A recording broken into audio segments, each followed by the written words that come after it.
And good morning, everyone, and welcome to the Comic Corner here on the Agents Fandom Network, here on YouTube, Facebook, and the Bad Place. My name's David. I'm your host. What we do here is comic book news, reviews, and interviews. It's our live show, so we do mostly reviews. I'm joined alongside my good friends, one from all the way across the ocean, AF.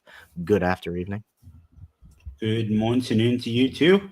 Good morning, good very early Very morning early morning to for TJ TJ. as well. It's not that early. Um, For most I don't people. know. That's pretty relative, I guess. No, I'm doing good.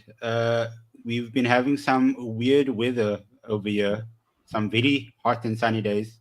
Some very cold days like today, Mm. and then proper rainfall on Saturday. So yeah, as good as There you can go. be.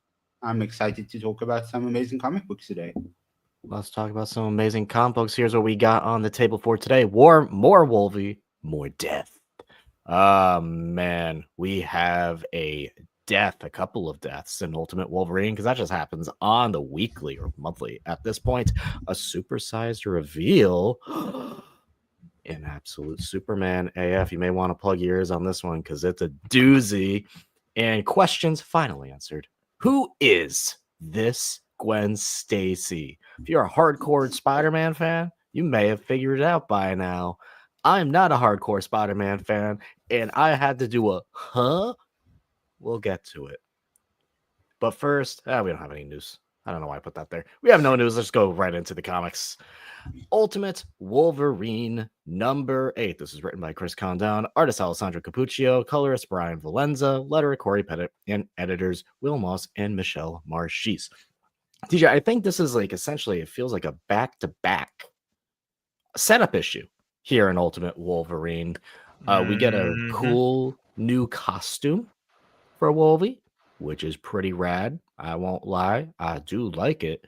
We get to see Ultimate Archangel, which is pretty cool. And we get a couple deaths, which we'll get to in a little bit. But other than that, not a whole lot happened other than we get this group of what is the Ultimate Claremont X-Men going through the Eurasian Republic, taking down some bad guys on the way, and we know who they're going for. So a bit of a setup issue. Get to see Wolverine start to deal a little bit more with what happened to him, coming to terms with it and putting all the rage into it. But we get 2 deaths in this issue, AF. You ready for this? The death of Ultimate Beast, he's taken out, and the death of Abigail Brand, she's taken out. So those 2 off the table. No one is safe on this team. TJ, what'd you think about this issue? I don't want to sound like a Debbie Downer, man, but honestly, this issue didn't really do much for me. I mean, it was cool. Don't get me wrong. I mean, you get Wolverine killing people and stuff, like that's always going to be cool. And Archangel, I thought was really cool. The like design and the kind of creepy introduction of him, I really liked that.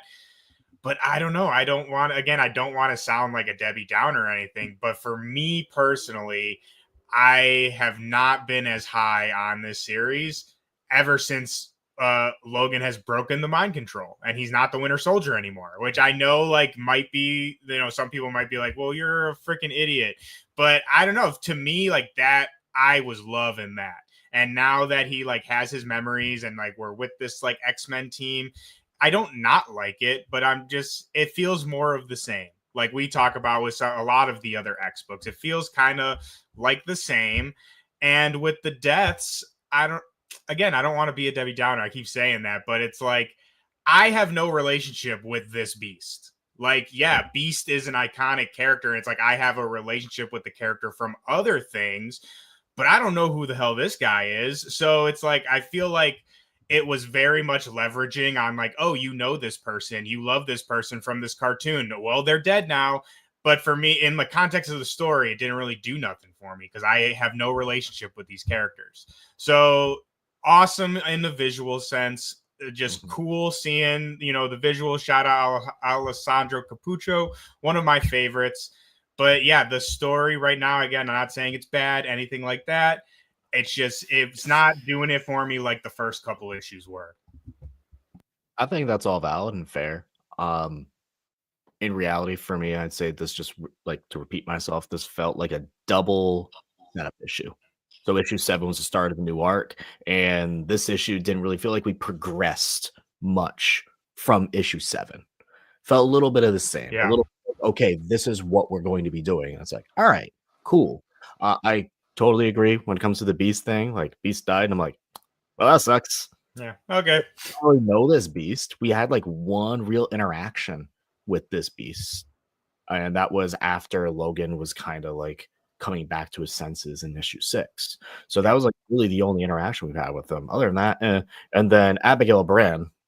I was okay. I didn't even know okay, it was darn. at first. Yeah, darn. Oh no. Would probably hit a little harder if it was like this version's like Black Widow or this version's Gambit, who did some really cool things in this issue. Well, I feel like we could have used like, I don't even want to say like a full series, but maybe some kind of mini with this group of mutants. Because I mean, they're like this So an whole ultimate X-Men, if you will. yeah, right. I mean, who would have thought that? But you know what I mean, though? It's like we have this whole group of Eurasian mutants that are like leading this revolution, and we have only seen them, excuse me, in a couple of pages, and they were like prominently featured in one issue of Ultimate X-Men. So I think a little bit more groundwork on who those people are. Again, obviously everyone knows Gambit, but who's this Gambit? I think that could go a long way for me in like feeling the stakes of this, because right now I'm just like, yeah, it looks cool, and I'm also an easy customer, so if it looks cool, I'm still probably going to be there. TJ, how would you rate this out of 5? 2.5. Ooh, wow. I'm actually okay, guys. I'm three issues in right now. Tell me why I need to keep on reading if this issue didn't really sit that well with both. Because we're still in the start of this is the beginning of the second arc. This is still the second issue of the second arc. So it's like I assume next issue will kind of like essentially where they're clawing their way up to the top. They're not just gonna go straight for the Rasputins, right? Who are in control of everything. Like they're not gonna just get there immediately. They have to like almost pagoda style their way up to the top of the fight chamber, you know, like so we're starting low. They're starting at the base level where the first line of defense was, and now we're like going through. That's essentially kind of where we're at. I think you know, maybe TJ just wants to get to the top very quickly, which I get. Yeah, we kind of maybe saw I'm that in impatient. the Ultimates. We kind of saw that in the Ultimates where that first group immediately went for the top, immediately went for Hulk. Yeah. And they literally all died. And if it wasn't for Ultimate Doom, they would all be dead. So they have to like work their way up. That's what I'd say. Other than that, like the first 6 issues, I think are fantastic. Yeah. Like I love the first 6 issues. I'm enjoying myself. Yeah. Like three issues in, I'm having a good time. So yeah, those first couple of issues were like some of my favorite of the year. That's why I want to like emphasize, like I'm not like saying like, oh, I'm off this series or I don't like it anymore. I just really loved that first arc, and just feels like the beginning of this isn't hitting that high for me. But again, doesn't mean I don't like it. So I'm quite a bit higher than you on this. I give this like a 4 out of 5. And that's honestly because I'm fine with a slow burn.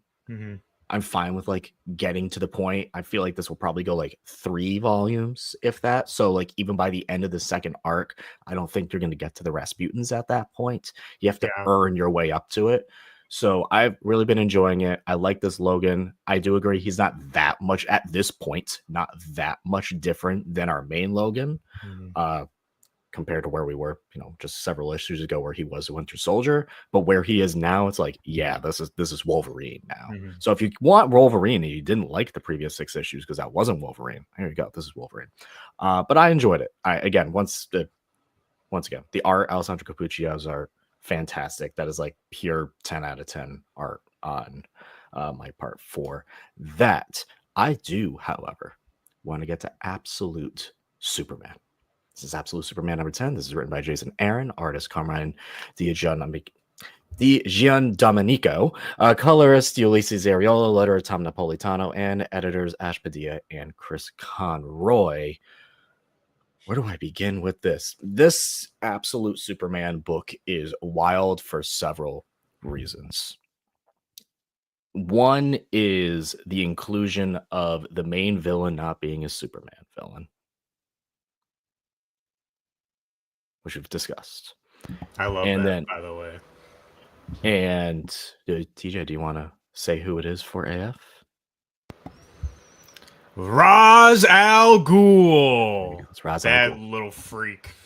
So Ra's al Ghul, the main villain of Absolute Superman, Lazarus like corporation taking over the world and stuff. So it makes sense. Once you saw Lazarus out there, you're like, okay, it had to be an Al Ghul. Brainiac is essentially working for him as his like living AI, telling him what to do, but he's often ignoring it because this Brainiac is also like a weird Brainiac. He's not like main Brainiac. It's essentially what's been going on is this is Superman who's a little bit more jaded, a little bit darker. He grew up on Krypton. He saw his planet explode and he came to Earth, like at one point was with the Kents and literally was kicked out by Peacemaker Ice. So he's a bit jaded, to say the least. He has taken on the Peacemakers before. The main Peacemaker, Chris Smith, shot him at one point. He did not die. He lived. And we have this whole thing with the Omega Men, which are like the counteracting to the Lazarus, and they're fighting each other. There's a big twist here, however. And AF, I'm going to tell you, if you do not want to hear this twist, mute me now, because this twist is crazy. Because the leader of the Omega Men, who do we think it is, AF? We know it's a woman. I thought for a while it was going to be like Lara. It's not. It's an Al Ghul. Dude. It's Talia al Ghul, who was working for her father in the end and was helping him create the conflict, so everyone just kind of offs each other. She hasn't shown up. So I'm 7 issues in. She hasn't showed up before that, right? The leader of the Omega Men? I think so at that point. Have you seen Jimmy Olsen at this point? Yeah. But like that. Yeah. Okay. So Talia al Ghul revealed as the double agent, the big bad. One of the cool things about this issue, though, and this is why I actually like this is my issue of the week, is because it goes down to that whole like this is a darker Superman. I don't want to say it's an evil Superman. He's not evil. He's darker. He's more jaded. He's a bit more complex. But there's a moment. This issue starts off with Jor-El, and in this Absolute universe, Jor-El was a miner in the Redlands of Krypton. He was a miner, and he was put into a position where they're mining, where like these beasts came up, and he was put into a position where he had to kill them. He didn't want to. And Jor-El has a conversation with young Kal-El, and Kal-El's like, well, you had to do what you had to do, right? And he's like, no, I had to do because I wasn't prepared. This is something that should never be done, type of thing. Like, you should never have to do this if you prepare yourself well enough. If you don't put yourself in that position, you should never have to do it. And where that all boils down to in this big, nearly climactic battle that this issue has is Chris Smith, Peacemaker, comes out in like a Brainiac, Lex Luthor type of suit, fully jacked up and ready to go with kryptonite bullets. And he's ready to kill Superman. And Superman has the opportunity to kill him because I can end it all here. And he doesn't. And it's great. And even at one point, when Ra's al Ghul comes in, and Chris Smith is in there, and he's like, no, I need to do this. I never got to shoot the gun. And Ra's al Ghul takes the gun, and he's about to shoot Peacemaker in the head. And guess who stops him? Superman stops him. Now, I don't know in this issue. It's a little vague right now. I would like to see one way of it happening where he does fire the gun. Superman stops it with his hand, but I don't know if the bullet goes through his hand or not and gets to Peacemaker. Because I don't see Peacemaker speaking after this point. He hasn't. Yeah, he didn't speak, but you see his face. So I don't know if that's like he stopped the bullet in his hand or the bullet went through. I would like to see it where he did stop the bullet and Peacemaker flips sides because he's like, I see this version of Superman now. I get it. He had all the opportunities to kill me, and he didn't. And I'd like to see that. And I like to see that Peacemaker flip sides for that. I thought this issue was great, just because of that whole, like, I needed to make sure this Superman was not like evil. I needed to make sure this Superman would never cross that line. And very clearly, Jason Aaron puts it all out there. He doesn't, and he will not. I love that. I feel like it goes back to what we talked about a while ago when we were comparing the Ultimate and the Absolute universe. And I think how you're describing it, I skimmed through the issue, so I didn't get as much of a deep insight as you. But I feel like that fits perfectly in the concept that we talked about, in that in the Absolute universe, it's the characters themselves who are different, as opposed to in the Ultimates, where it's more the world that is different and the character responding to that world. And I think this is a great example of that, because like you said, this is a more brutal, jaded Superman, but he's not evil. Like, he is that way because of the product of the environment. But at the end of the day, like, he is still some more or less the Superman we know. But obviously the same thing with Bruce Wayne. You know, Bruce Wayne, while massive, beefcake and kind of crazy, he still has like that same kind of mission. And so I think that's a really clever way of Aaron giving that to this version of Superman without crossing that line into like, oh, we have another bad Superman, because I hate that. I hate that so much. I am so sick of bad Superman. If I never see a bad Clark Kent in my life, it will be too soon. So I genuinely, I rarely do this. I give this a 5 out of 5. I love this issue. This is the issue that I needed. I love the twist of Talia at the end being like a double agent. I would like to see, if this version of Peacemaker is still alive, I'd love to see him join sides, just because that is the type of thing that Clark, who is not Clark in this universe, he's just Kal-El, he's just Superman, would do. So I love it. I really dig this book. I could say much more of a sci-fi type of Superman book than maybe like a grounded level Superman that I typically like, but it's still very, very good. Hats off to the whole team. Something very different. Something very, very, very different. And this is a book we've been keeping up since the day it was announced, and we threw a little hissy fit. I won't lie, we threw a little hissy fit when this was announced, because it was intentionally trying to rage bait us. And I think it did so successfully. This is the unalivable Gwenpool. That's actually really funny. The unalivable Gwenpool. Number 4. This is written by Kevin Scott, artist Stefano Nessi, colorist Matt Miller, letterer Ariana Mater, and editors Kate McGahey and Jordan D. White. In the last issue, Gwenpool died, everybody, gasp, and became a ghost and has been able to possess some people. She possessed Kate Bishop at one point. She then later possessed Spider-Man, because she's Red Superior Spider-Man. This is Gwenpool. She knows how this works, and I thought that was really fun. One of the wildest things that this book does, and I don't know if I told it to you, AF, or I told it to someone else, but at times in this book, I'm reading, I'm like, what the frickety frack are we doing? What is going on? This is a mess. And then in about 3 pages, they do something where I'm like, that is so clever. And it's intentional. This book is intentionally supposed to be a bit of a mess. It's a Gwenpool book. You cannot take it seriously.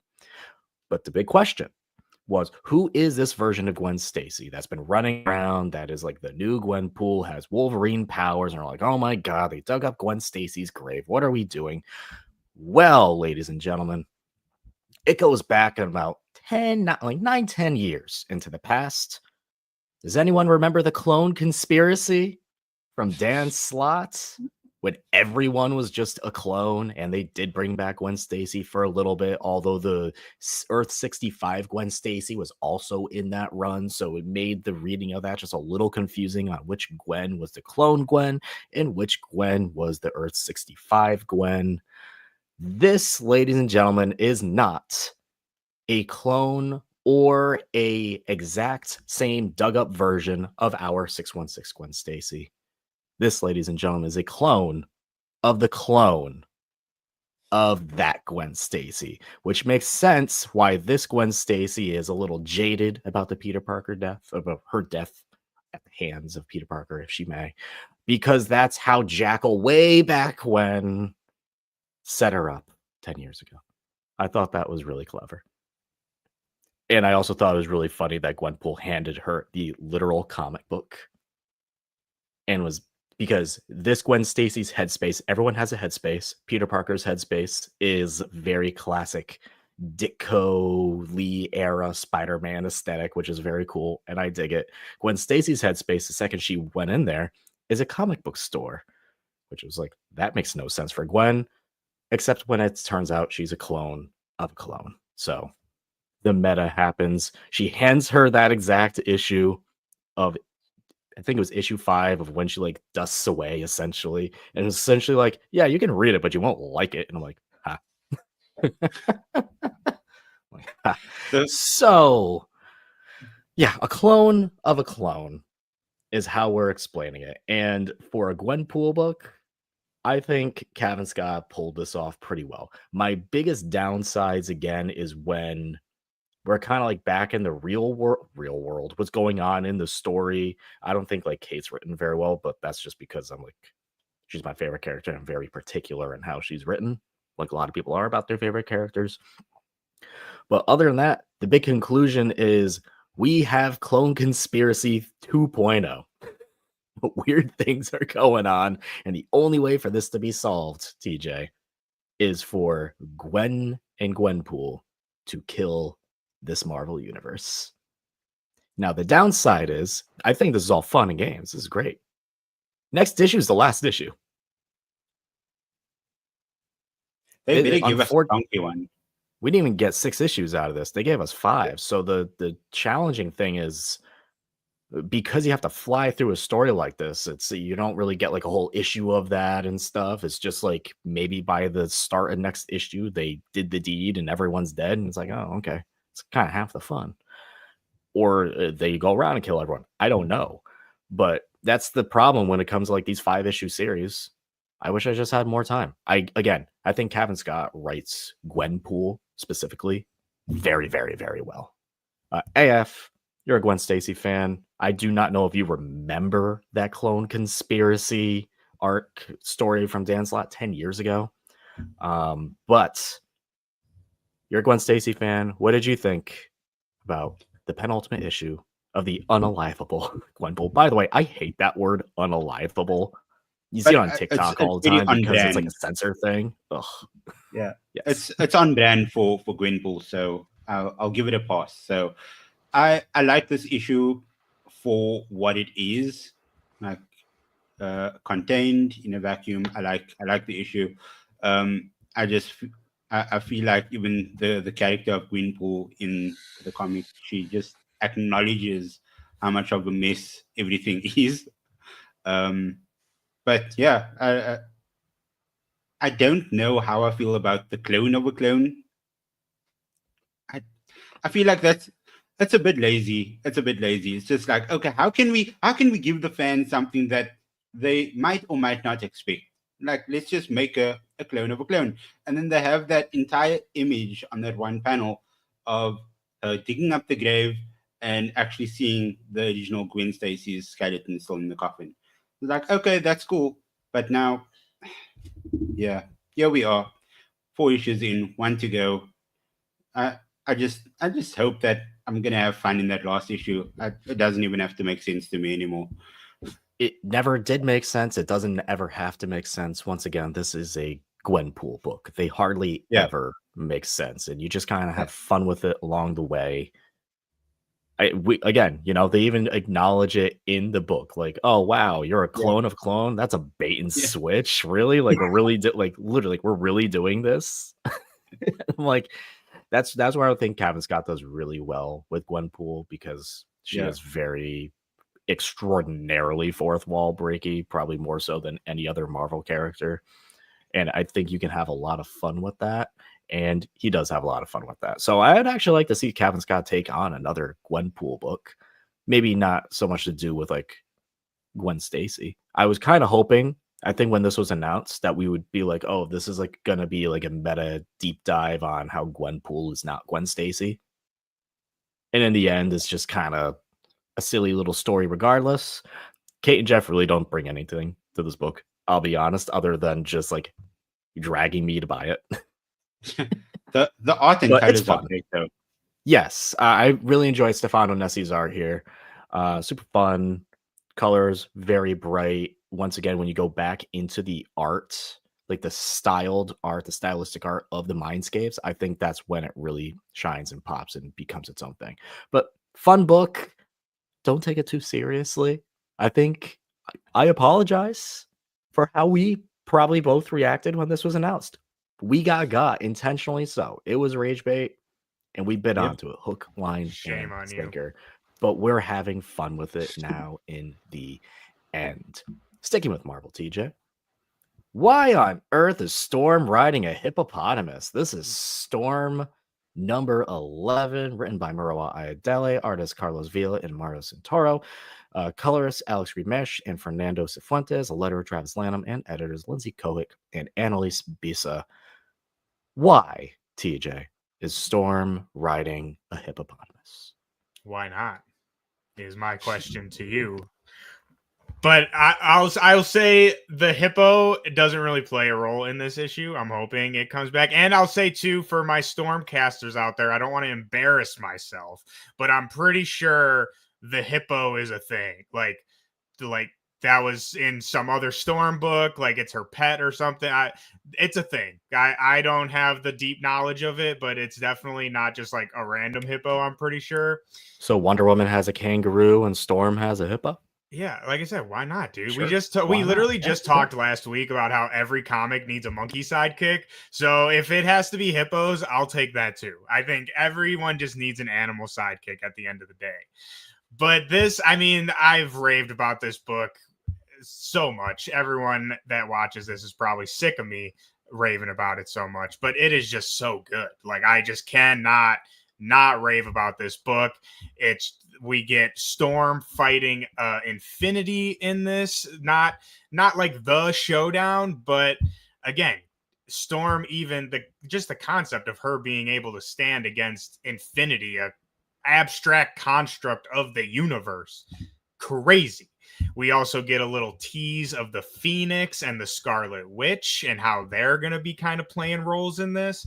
And then my favorite part of this issue, which is just so great, basically like the Hall of Thunder Gods. You got everyone there. We got the ones who attacked Storm in the previous issue. We got Zeus leading the meeting. We got some other ones we haven't seen. And my boy, Beta Ray Bill. I love my boy Bill, who has been forgotten by Marvel editorial, which I will never forgive. But he is in the Thunder God meeting in Thor's place, because obviously he's got a lot of stuff going on. And Bill's just great. Basically, all the other Storm Gods are like, yeah, like this is really shitty, so I guess we'll go with Hadad because he's for sure going to win this. And Bill's like, are you guys crazy? Like, what do you mean? Like, this is literally like the god of like death, and like he is the worst person. And there's one point where he just like straight up tells one of the heroes, he's like, hey, how about I freaking lightning bolt you in the face? How about that? And I love that. I think that's Bill to me. And it's just, I cannot be more excited of where we're going. I will say, as a fan, I was expecting us to kind of kick off a little bit more with this issue, but that doesn't upset me because I think the setup is good enough to where the payoff is gonna be so worth it. So yeah, if y'all are not reading Storm, I really cannot recommend this book enough, especially from the Marvel lineup of books right now, which I won't get into that whole bag of worms, but this is one you should be reading. Everyone should be reading. Shots fired. Pew pew. I cannot think of a more TJ book than let's have just Storm everything. With a hippopotamus with little animal friends, and then let's bring in all the Thor friends. Yep, and we got Magic too, Agamotto, Brother Voodoo. It's just, it literally. Wait, you said everything. Magic is in this? not the magic, like magic as a concept. Excited. I mean, who knows, You man? almost- This book's you crazy. almost had I don't Damon. know. You almost dragged me into this. Yeah. Yep. Hey, I'm gonna message Merwewa and be like, yo, just add magic in the background, like subtly. It's only on one issue. Oh, one more Or the- thing. I know yes. I just tangent and talked Mhm. way too much, but I do really quickly want to highlight Carlos Villa and Mario Santora. They are taking over for Lucas Wernick, which I was devastated to see that he is no longer on the title, but they did incredible. Very great transition, and I want to shout them out, and I cannot wait to see the rest of their work for the series. Yeah, CFB's art is great. I know him for obviously the Avengers run with Jed McKay early on. I don't know if he's still on it, but also the Black Cat run he did with Jed McKay as well is great. So CFB's art, fantastic. Carlos in chat says Thor handshake storm. Thorm? Is it Thorm or Store? Do we have a buddy name for the two? No comment from TJ. He's you're muted. He's muted. He's muted. He's still muted. AF, let's go to Justice League Dark Tomorrow special. This is written by Mark Guggenheim, Mark Waid, artist Cian Tormey, colorist Romelu Fajardo Jr., and letterer Dave Sharp. This is a pretty important book for I believe this kicks off DCKO, does it? It does. So I'm just gonna speak about like the entire review and then tell you how it sort of cliffhangs into like future issues and where it goes from here. And if you said the writer Mark Guggenheim, what is he notoriously known for in the past 15 years? The Arrowverse. Oh, that's right. There is so much, as you can see on the title, to save time itself, legends must unite. And essentially everybody that you see on this cover, except for the Trinity, they are all part of this new team that Mr. Terrific is creating to go through time to stop certain events from happening. And that's basically the concept of Legends of Tomorrow that was part of the Arrowverse. The ship that they use, it's called the Wave Rider. The point that they get to, so there's these things called Omega Demons. They're just like these monsters going through time with Omega symbols on their forehead, saying that Darkseid will return. Thank you so much, Brandon. What a legend you are. Brandon, thank you so much. He says, gotta head out, but I had to show some love to the best comic podcasters around. Brandon, thank you so much for the $5. Super, super, super appreciated. Be more like gem. Brandon, always. Always. So these Omega Demons, they're coming through time. They are just spreading this gospel that Darkseid is coming back. Darkseid is returning. Darkseid will return. So now they have to try and get to the source of where they are coming from. And they find out that they're coming from the Vanishing Point. And in Legends of Tomorrow, the Vanishing Point was a place outside time and space where the Time Bureau and the Time Masters were situated. So they go there and then they finally like blow up this thing that all these Omega Demons were coming from, but somebody was operating it and they didn't give a name to this person. It looked like somebody from the Dark Legion, but we don't know who it is yet. And this person vanished at the end of the issue. This team is also brought together by somebody from the future being chased by these Omega Demons, and he doesn't want to give his name. Yes. So we don't know who that is. He just calls himself Legend. Well, I've noticed, so the lettering done for this specific character, he has different lettering from anything else in the comic. It's literally done unique to him.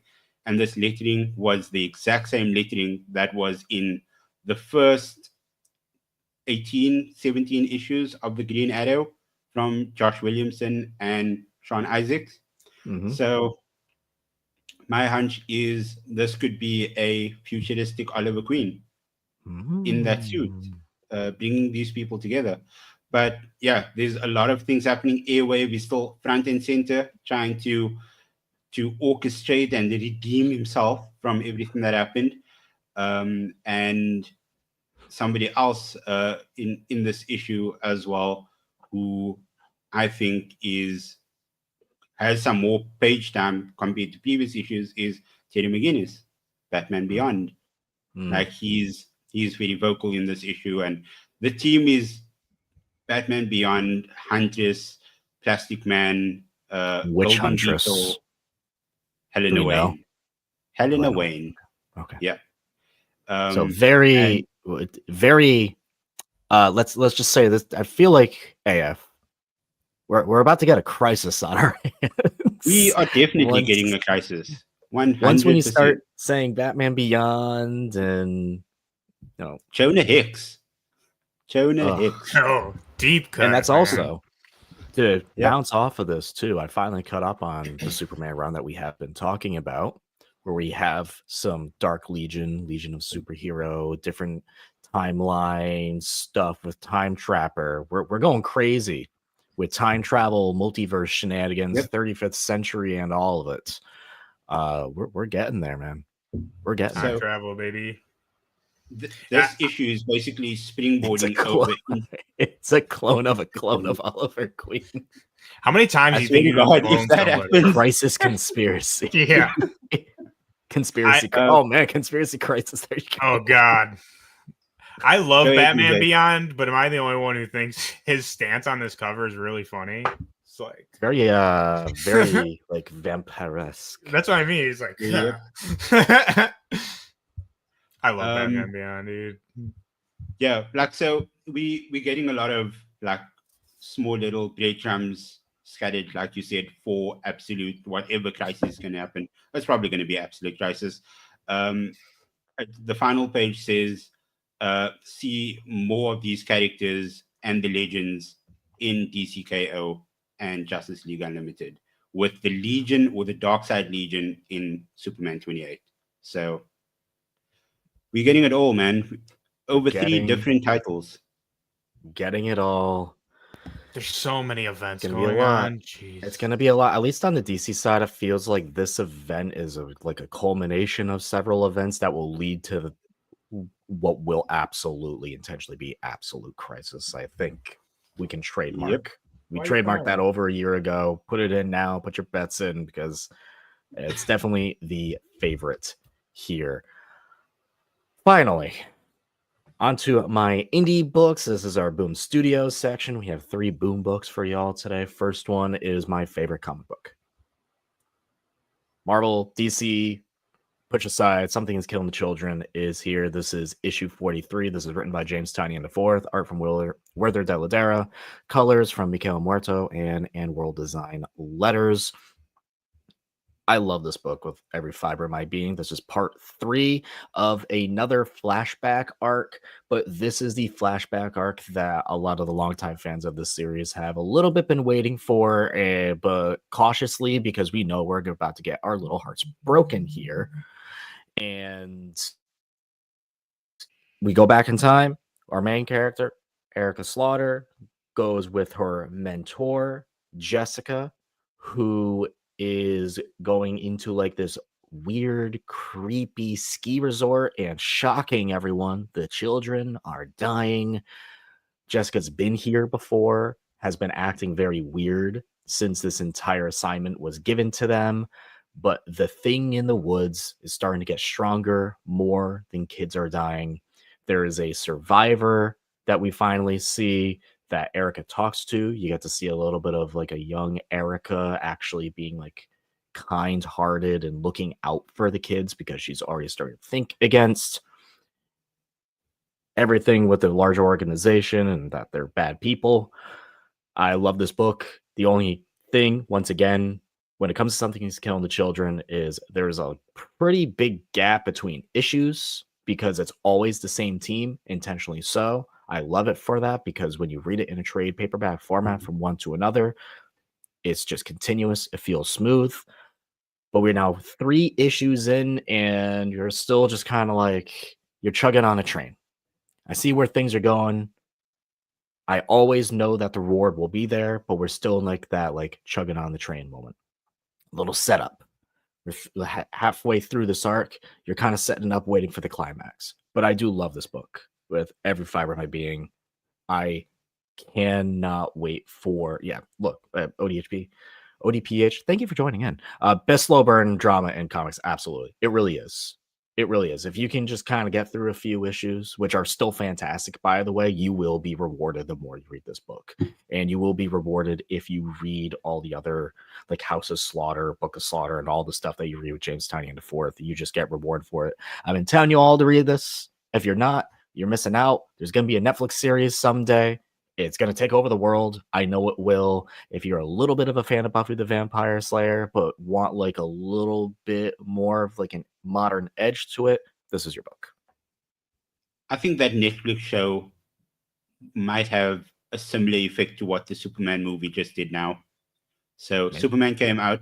Comic book stores were sold out of Superman fall season. It was sold out of All-Star Superman. Supergirl Woman of Tomorrow at all of my stores over here in South Africa sold out. I think this Netflix show could go the exact similar route. Yeah, no, for sure. Go get these issues now. We are now 8 or 9 volumes in. This has been announced at San Diego Comic-Con that they will go to 100 issues. When we get to 100 at this rate, who knows? I love that. I love that. But we're going for the long haul, and I love this series. It is fantastic. It is cool. It's adult, horror-esque, but not like too scary, very action-packed. The characters are written so well. There's cool groups where it's like you're a blue mask, a black mask, a white mask. They all kind of have their own little specialty within this organization. There's multiple organizations all kind of working / fighting against each other. It's so cool. I love this book. Go check it out, especially before the show eventually comes out, because you will not regret it. I can't talk about this book enough. 5 steps. And before they jack up the price on it. You know, once that show's coming out, those trades got to be for sure. Hello, Darkness. This is issue number 13. This is a special version of this because this is an anniversary of Boom's old zombie book. Very cool. So we get nothing but zombies in this issue. Of course, it's an anthology, so a lot of different writers, a lot of different artists. I will shout out. Did either of you two check this issue out? It's downloading for me right now. Oh, he's gonna go through it. He's gonna love it. If you like zombies, zombies personally are not my favorite thing ever. I'm more of like a vampire person than a zombie person. So a lot of zombie stuff in here, I'm like, but Robert Hack, as always, with the 1-page little like single panel joke, old school style things, always a standout. I was just buy it for that at this point because I love Robert Hack stuff, and that's always like the consistent thing throughout. Steve Orlando has a story in here. There's a lot of fun zombie stories. The one at the end, I think, is my favorite, where it's about a guy using his like girlfriend as zombie bait, but it was her idea and it's just like breaking his heart. Very, very, very cool. Do either of you two? You like zombies? You zombie people? I'm with you. I'm more of a vampire guy, vampire werewolf guy myself, but you know, I don't snuff my nose at a good zombie film. Like Dawn of the Dead style, like where they're like sprinting and terrifying. That's amazing. I can mess with that, but the ones that are like they're like really slow and just kind of gross and like, man, whatever. I think my favorite zombie thing is an anime and manga called Zom 100. Which is essentially about a guy who is now in the middle of a zombie apocalypse. He hated his job, and he treated originally the zombie apocalypse being like, yay, I no longer have to go to work. This is going to be great. And then it turns into a list where the reason of why it's called Zom 100 is because it turns into a list of the 100 things he wants to do in life before he turns into a zombie, essentially before he dies. So I like stuff like that. That's like when like I can see the zombie like metaphor come in. But shout out Robert Hack as always for giving me a little chuckle in these books. Last one. I don't think either of you. I gave this to you. I don't think either of you. Let's go. Let's go. It's called Blink and You Miss It. This is written by Ethan S. Parker, Griffin Sheridan, artist Keith Browning, colorist Brad Simpson, and letterer Maya Bollinger and John Moisan. This is a pretty neat book. It's very psychological thriller. Yeah, TJ, let me talk to you. What'd you think about this issue before I get into like a little bit of the plot of it? Yeah, I really liked it. Like you said, it's kind of like the psychological thriller kind of thing. Just throws you in the middle of the story, which is a technique that I personally really love. So I immediately was kind of hooked on it. And I thought it was a really great reveal at the end. It left me with a lot of questions. I'm super confused. But again, I know some people don't like that, but for me, I really enjoy that. I enjoy being left with a bunch of questions that make my mind kind of spin. And this issue did that for me. So I will for sure be tuning into issue 2 to find out what happens. I thought this was really good first issue. This follows a woman who travels to a hometown of hers, kind of begrudgingly, in what seems like a post-apocalyptic type of world. The town is completely empty. She goes there. She's like, man, I haven't been here in 10 years. Some of my ghosts here are haunting me. You're trying to figure out what's going on. Goes into this creepy diner and orders like an apple milkshake. And you're like, what's going on with that? And she turns around and she sees her ex-girlfriend sitting at the window. They have a conversation. The ex-girlfriend's like, I don't know who you are. And all of a sudden she just mentions, she's like, yeah, but I think I just died.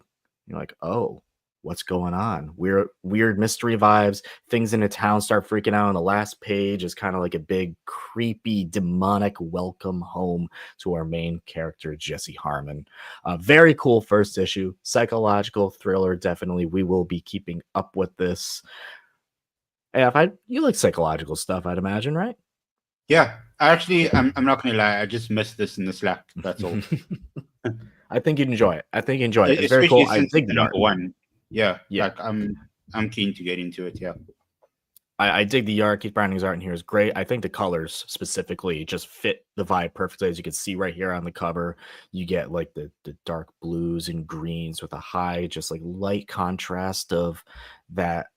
Oh God, what would you call it? Stranger Things type of like red aesthetic. You get like a little bit of that in there too, but like that creepy town you go to, something weird's happening. You don't know what's going on. If you like those types of stories, I highly recommend to check it out because it was a pretty solid first issue. It did everything. TJ, I think you'd agree, did everything you'd want out of a first issue. Yeah, we talk a lot about, first issues and like what makes a first issue successful. And I think this one hit all the boxes for me. And I also want to highlight again, like you said, Keith Browning art. I really enjoyed the art. And this is like super comic nerd shit. And like only someone who reads as many comic books as we do would probably like notice or appreciate it. But I thought it was really cool and really showed his skills of how he was able to make the younger and older characters look so much like themselves. Like, I know that probably sounds stupid, but I feel like a lot of times when you like age jump, there's, they have the same hair or whatever, but it's really hard to get those facial features right and add age to it. I thought that was very impressive. No, for sure. It's a great nod. Next week's polls.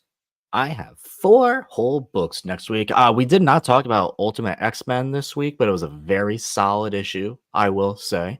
Magic number 8 comes out next week. Ultimate Spider-Man Incursion number 3 comes out next week. Ultimates 15 and X-Men number 20. Those are the 4 books I'm grabbing off the shelves. AF, what about you? You are forgetting one, Damon.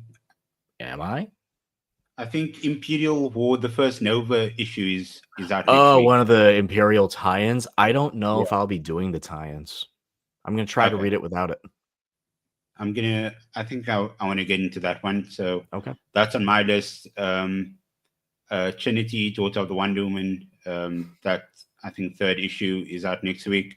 And then also for a book that came out this week that I really want to to see what's going to happen, is the final issue of the Secret Six.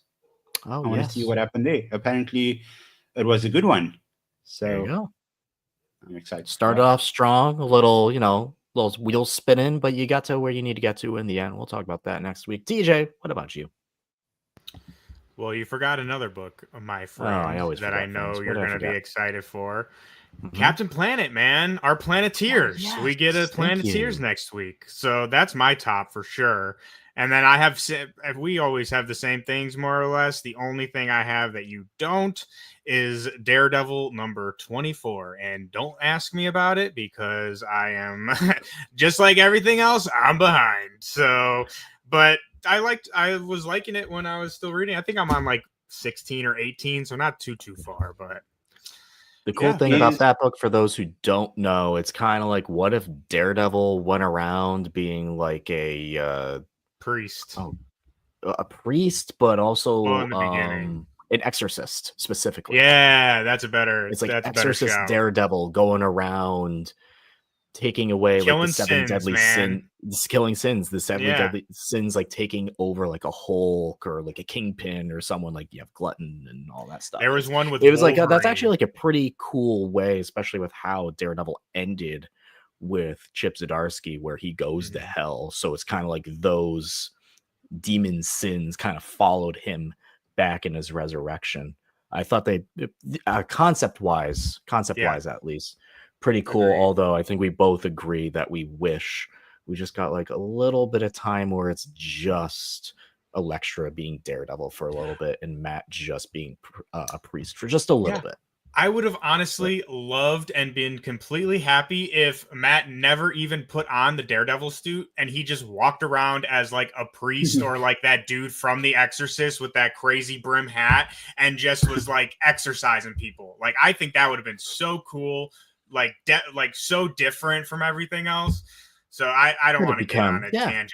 Could have became Daredevil again eventually, but give him like a little side persona for a hot minute while Elektra was Daredevil. Yeah. We see now that they have 20+ issue runway, so now it even kind of pisses me off even more because it's like we had the time.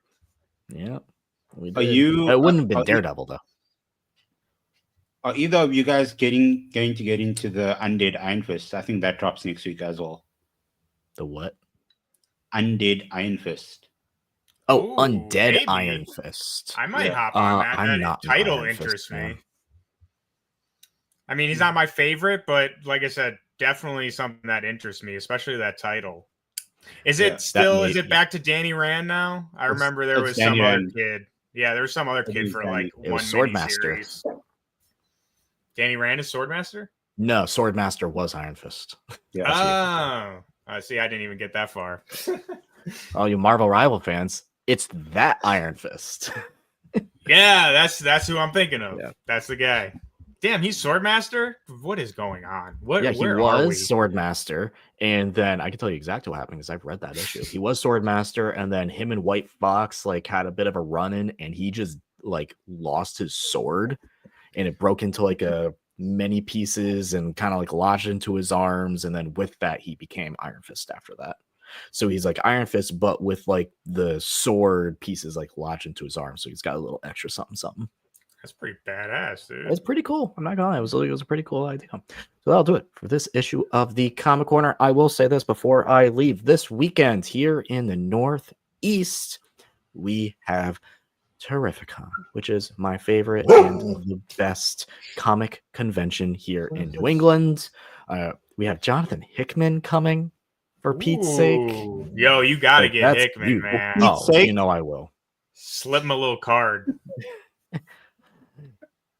Yeah, we have Hickman coming. I mean, then you have all your usual legends like Chris Claremont's like always there. Jim Starlin's always there. We got some legends there, but also Tom King as well. Some great current writers, Stephanie Phillips as well. So go check it out, y'all. If you haven't already, if you're in the Northeast, and I assume if you're listening to this podcast, you like comics, and it is a comic convention first and foremost. So go check it out. And if you see me there, say hi, and I'll say hi back. That'll do it for this issue of the comic. I will. That'll do it for this issue of the Comic Corner. As always, you're looking for a local comic shop, go to comicshoplocator.com to find the nearest one near you. Great place to go get some books, make some friends, form a community. We will see you next Thursday, 10 a.m. Eastern. Thank you, everyone who tuned in today. Carlos, ODPH Podcast, Jam, everyone. Thank you. Brandon, thank you again for tuning in, and thank you for the super chat. So appreciated. And thank you to everyone who listens to us on demand. We'll see you next week, everyone. Take care.